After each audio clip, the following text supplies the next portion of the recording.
मने पता मैं फेम तक कितनी इज्जत दूं और बंदे तक कितनी मने गवाही देने की जरूरत नहीं। और मैं कुत्ते न गले लगा सकूं, लेकिन कंट्रोवर्सी ने नहीं, मेरे बाप ने सिखा रखी है, हमने ऐसे फेम की जरूरत नहीं।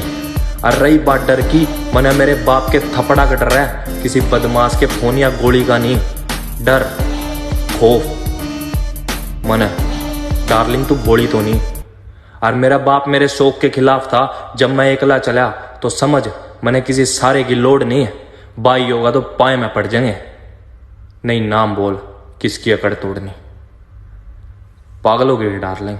चल दे वे आदे उत्ते कट हो गया, 10 मिनटां च बंदा कट्ठा 60 हो गया। यार रखे ने मशूका नहीं पालियां, यार रखे ने मशूका नहीं पालियां। यार वाले दिन रात हुंदी ऐ।